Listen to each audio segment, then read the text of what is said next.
Hi mabuhay! Kami ang mga natatangi at nagmamagandang lingkod ngayong araw na ito. I am Darrell V. Dagyo. And I am Lawrence Juan. And I am Julius Isolito. And we are the Powerpuff Girls. Eme, No, we're from the Supreme Student Council of Isabela State University, Cauayan City Campus.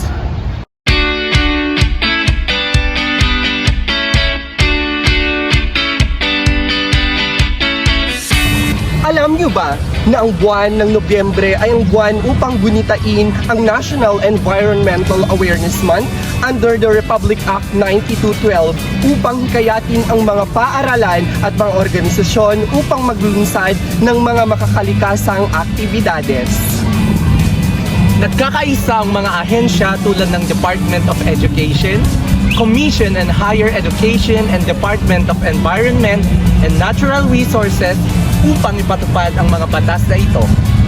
Ang National Environmental Awareness Month ay nakaayon sa pangdaigdigang pangako na tulad ng United Nations Sustainable Development Goals that aligns SDG 4, which is quality education, and SDG 13, which is climate action. That's all. Thank you. Mga kapwa naming estudyantes, narito tayo ngayong araw upang ipagdiwang ang National Environmental Awareness Month na may temang Cauayan's Way for a Greener Day. Inaanyayahan namin kayong lahat na makiisa at tumingin sa inyong paligid, sa kalikasan at magnilay sa ating tungkulin sa pangangalaga nito. Ang ating kalikasan ay ang ating tahanan. Ito ang pinagmumulan ng ating pangkabuhayan mula sa pagkain na ating kinakain, sa tubig na ating iniinom at sa hangin na ating nilalasap. Ngunit sa kabila ng mga biyayang ating natatanggap mula sa ating kalikasan, marami pa rin tayong kinakaharap ng mga suliraning pangkalikasan katulad na lamang ng deforestation, pollution at climate change. Ang pagdiriwang na ito ay nagbibigay sa atin ng pagkakataon upang magkaisa sa pagkilos. Ang pag-aalaga sa ating kalikasan ay hindi lamang responsibilidad ng ating pamahalaan, bagkus maging tayo rin na mamamayan nito. Kaya naman kapwa ko estudyantes, tara na at magkaisa sa pagbabago. And with that, ano pa nga bang hinihintay natin? Humanap na tayo ng mga estudyantes na i-interviewin regarding sa Ano nga ba yun? Malamang National Environmental Awareness Month. Kaya ano pa ang masasabi natin? Arat na!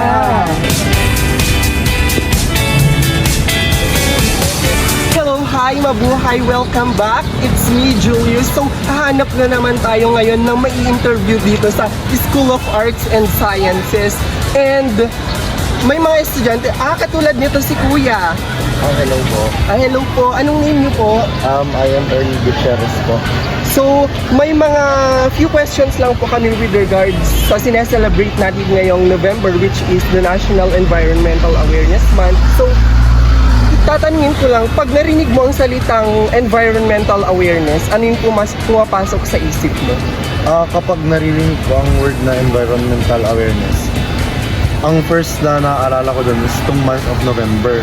Since lagi kasing mention every meetings kapag inaayos natin yung mga events every year, every November is National Environmental Awareness Month.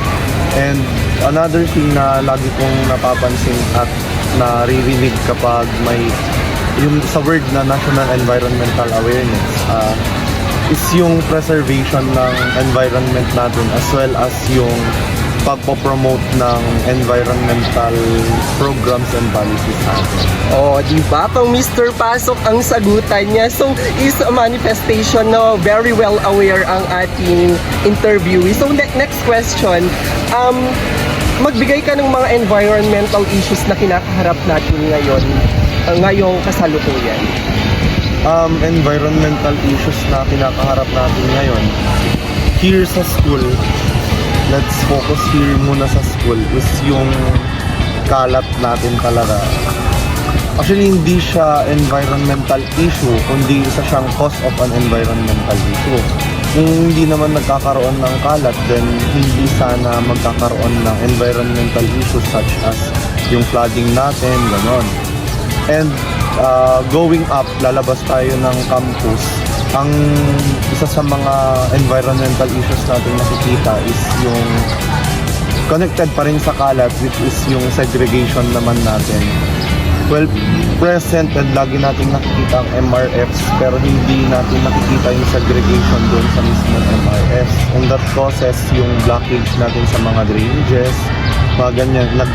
Nagkakos din ng floodings and nagpapataas ng tubig, which ang tina-target ng pagtaas ng tubig na yun is yung mga low-lying areas natin. Pumapasok na rin dun yung pagbuho ng lupa natin.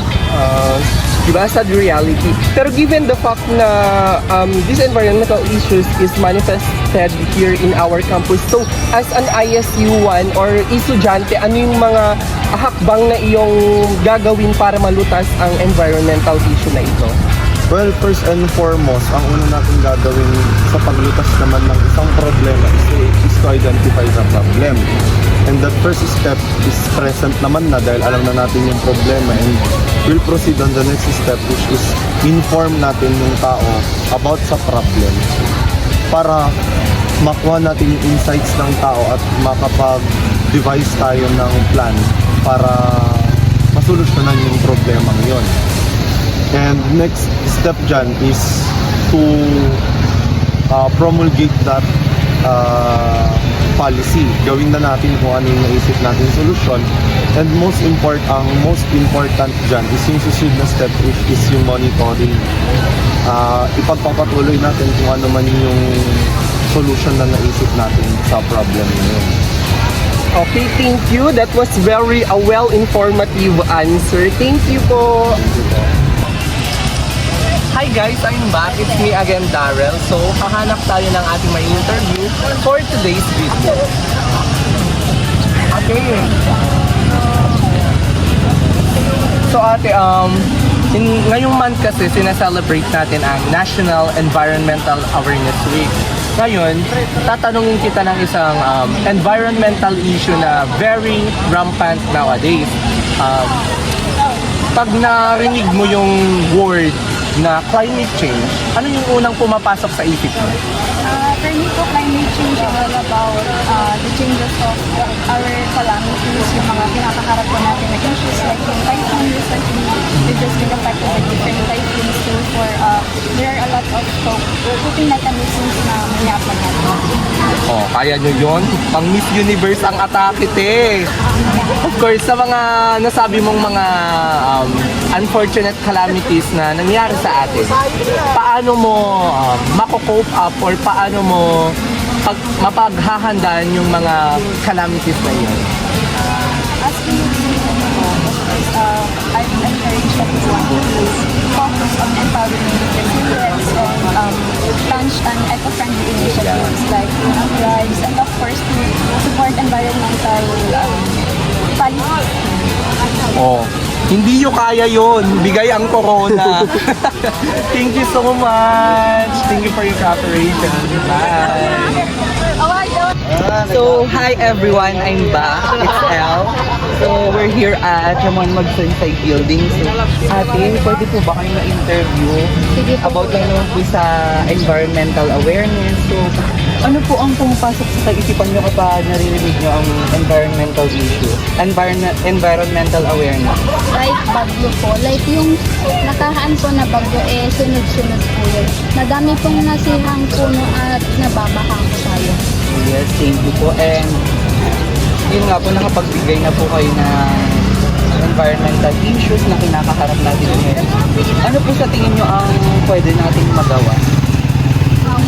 Bago po magkaroon ng bagyo, kailangan po natin kailangan na pong nakaprepare na lahat like food stock, mga flashlight at mga kakailangan sa gamitin na pagsuot, gano'n. Tapos, bago po yung dumating yung bagyo na yun, kailangan na rin na po natin mag-evacuate sa community center. Yun lamang po, maraming salamat. Sige po. Yun lamang po. Bye-bye. Sa kabuuan, ang pagpapalaganap ng kamalayan patungkol sa ating kalikasan ay isang hakbang upang mapanatili natin ang mundo para sa susunod pang mga henerasyon. ang bawat isa sa atin ay may pananagutan sa ating kalikasan. Sa tamang kaalaman at aksyon upang matugunan ang mga suliraning pangkalikasan na ito sa pamamagitan na lamang ng edukasyon, pagpapalakas ng mga batas at polisiya at aktibong pakikilahok sa ating komunidad. Sa pamamagitan nito, ating mapapalakas ang pagtaguyod ng mas malinis, ligtas at sustainableng kapaligiran.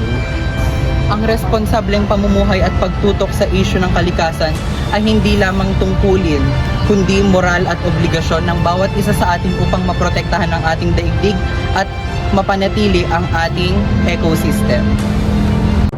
At doon na nga nagtatapos ang aming maikling pahayagan patungkol sa pangangalaga at pagpapahalaga ng ating kalikasan.